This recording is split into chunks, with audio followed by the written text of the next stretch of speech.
Anda menyaksikan Breaking News Metro TV, saya Vera Bahaswan. Pemirsa, Komisi Pemberantasan Korupsi menetapkan tersangka baru dalam kasus dugaan suap dalam penanganan perkara di Mahkamah Agung. Juru bicara bidang penindakan KPK Ali Fikri mengatakan saat ini KPK masih terus mengumpulkan alat bukti. Pihak KPK akan menyampaikan kepada masyarakat setiap perkembangan kasus ini. Ali enggan untuk merinci total dan identitas tersangka baru yang diproses hukum. Pengumuman baru akan dilakukan saat seluruh proses penyidikan selesai dilakukan. Ali menambahkan KPK membutuhkan waktu untuk melengkapi berkas perkara dalam kasus ini.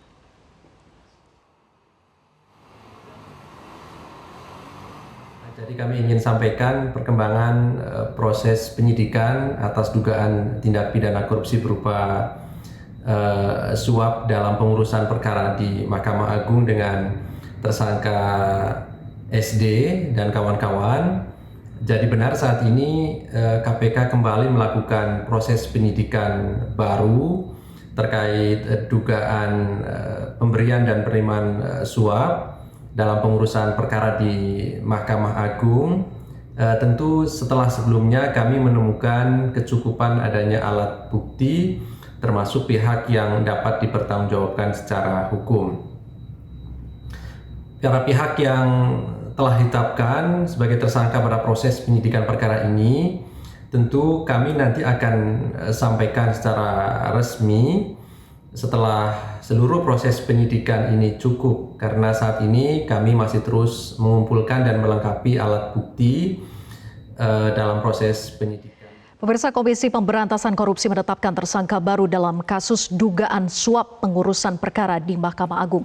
Informasi selengkapnya kita bergabung bersama dengan reporter Metro TV Ruth Dio langsung dari Gedung KPK Jakarta.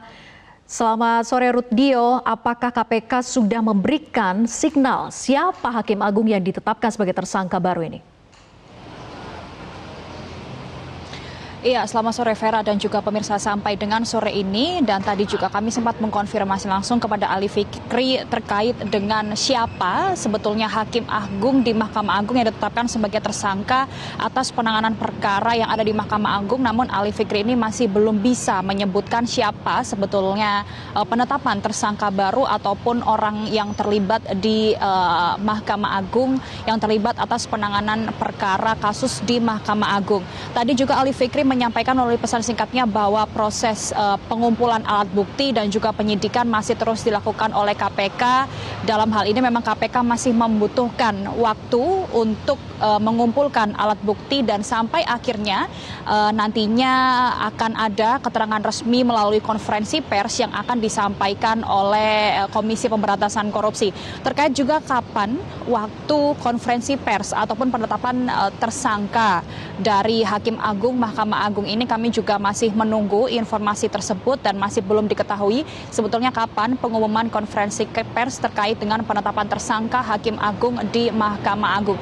Jika kita bisa mundur ke belakang ataupun mereview atas bagaimana penetapan tersangka dari Hakim Agung ini sebelumnya pada bulan September lalu, Komisi Pemberantasan Korupsi ini sempat sudah menetapkan tersangka Hakim Agung yaitu Sudrajat Dimyati dan juga beberapa orang di Mahkamah Agung ini terkait dengan penanganan kasus perkara koperasi yang berada di Semarang yang melibatkan dan juga sudah ditetapkan tersangka Sudrajat Dimyati ataupun Hakim Agung ini sebagai tersangka. Lalu kemudian setelah Sudrajat dan juga beberapa orang dari Mahkamah Agung dan juga beberapa pihak dari swasta ditetapkan sebagai tersangka, kemudian beberapa orang di Mahkamah Agung ini juga sempat dipanggil oleh Komisi Pemberantasan Korupsi untuk menjadi saksi atas tersangka Sudrajat Dimyati.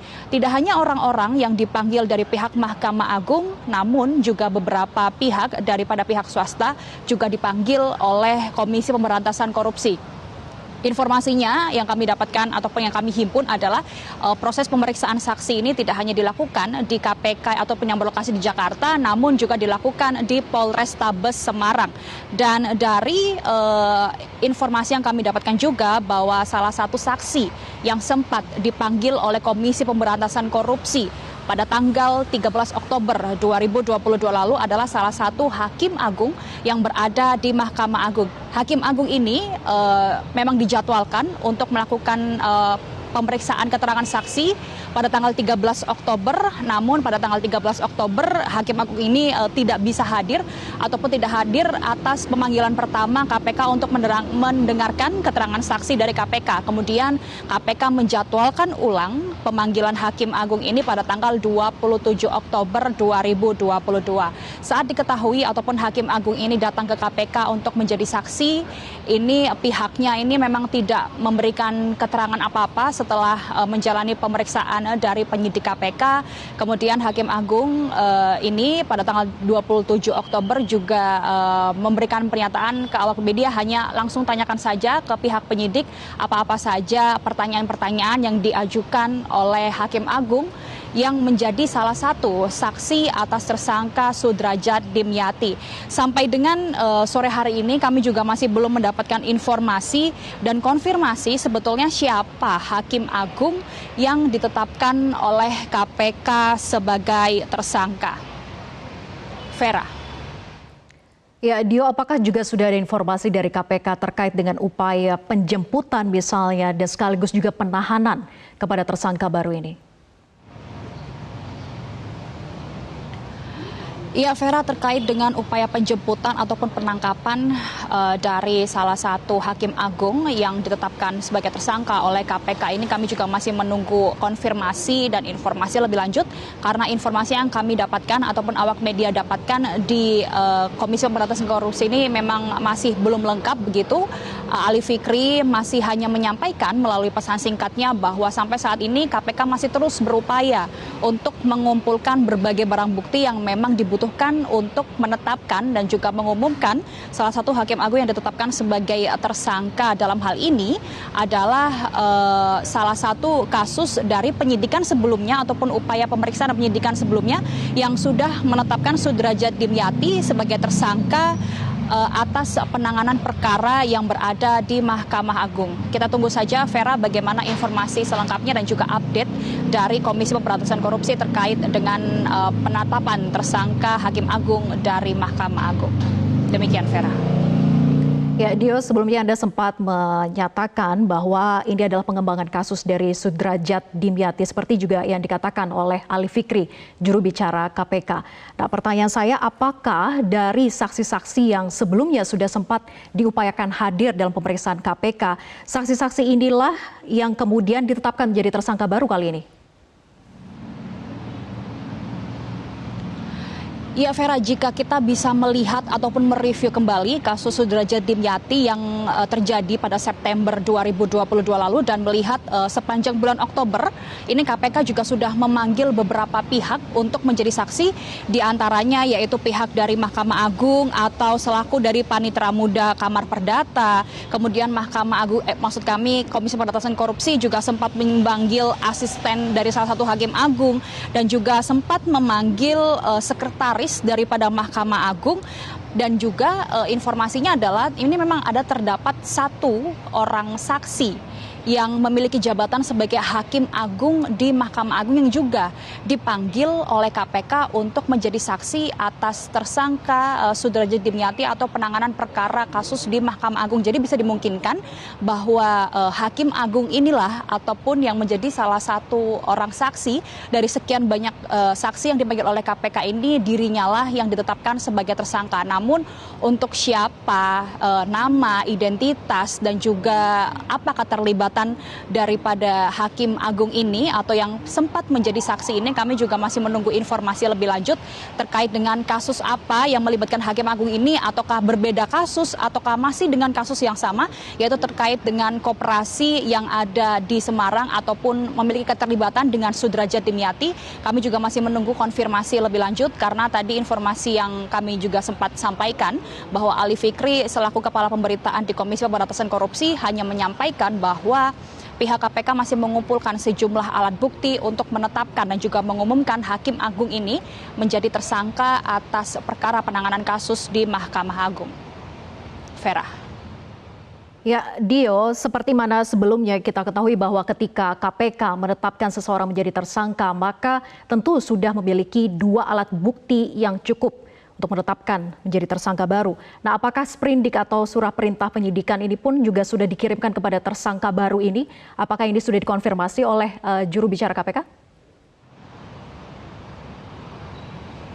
Ya, Vera, terkait dengan sprindik ataupun surat yang akan ditujukan kepada tersangka ataupun mereka yang dipanggil oleh KPK atas kasus yang melibatkan orang di KPK ini memang masih terus dilakukan oleh KPK yang masih kami juga belum mendapatkan konfirmasi apakah sprindik ini memang betul sudah ditujukan kepada alamat Hakim Agung yang sampai saat ini kami belum mendapatkan informasi ataupun biodata dan juga identitas resmi apakah Hakim Agung ini ditetapkan sebagai tersangka oleh KPK. Demikian, Vera.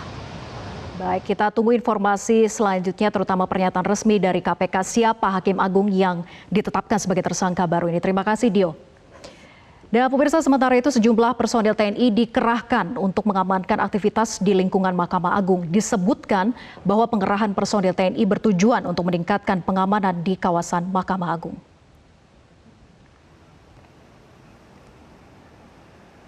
Sejak kemarin Rabu 9 November 2022, Mahkamah Agung mengerahkan sejumlah personil TNI dari pengadilan militer untuk memperketat pengamanan di Mahkamah Agung. Pihak Mahkamah Agung menilai selama ini penjagaan di MA masih belum aman. Ini dibuktikan masih banyaknya orang-orang yang tidak berkepentingan yang dapat keluar dan masuk ke dalam lingkungan Mahkamah Agung. Adapun personil TNI yang dikerahkan bukan berdasarkan dari batalion, melainkan berasal dari pengadilan militer. Namun memang kehadiran personil TNI per hari ini, Kamis 10 November 2022, tidak terlihat di bagian luar gedung. Diharapkan melalui kehadiran personil TNI di MA dapat meningkatkan kualitas keamanan di kawasan Mahkamah Agung, baik bagi masyarakat maupun hakim yang bertugas.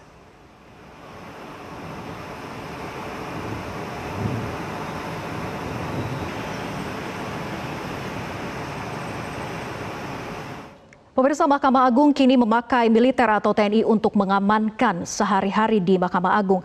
Apa alasannya dan bagaimana pengamanan yang diberikan TNI di gedung MA?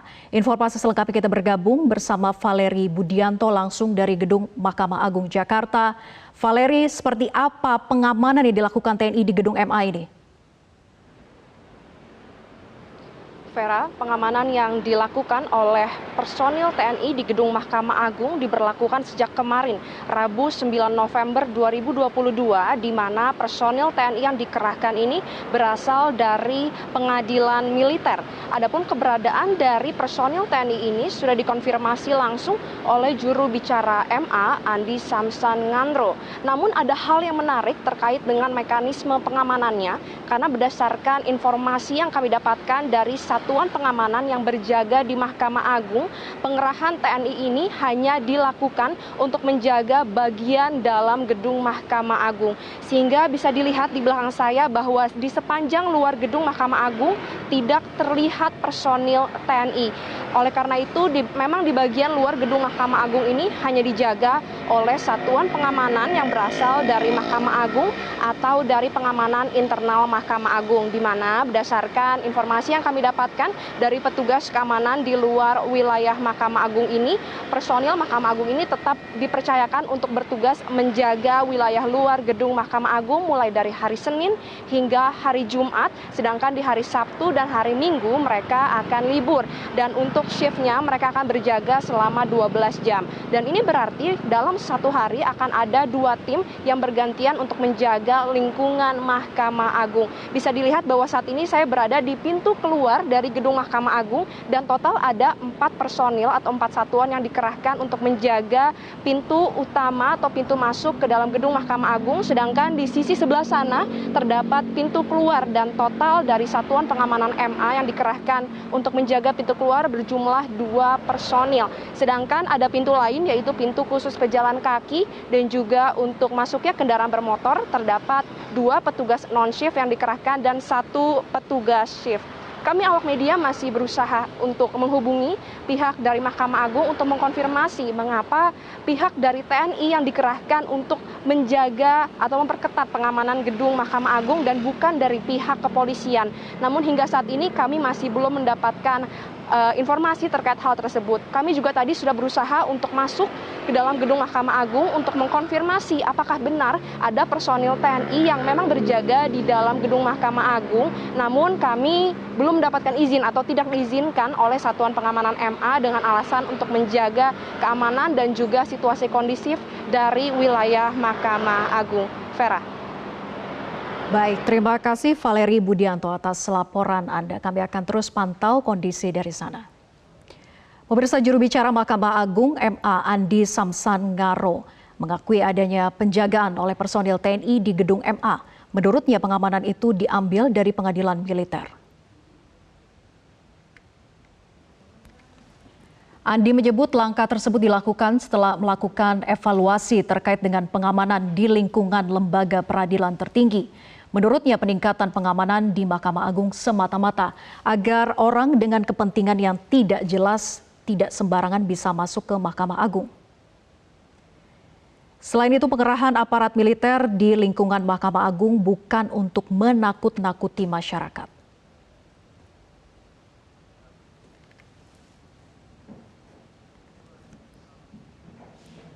Pemirsa, Breaking News Metro TV masih akan kembali usai jeda, tetaplah bersama kami.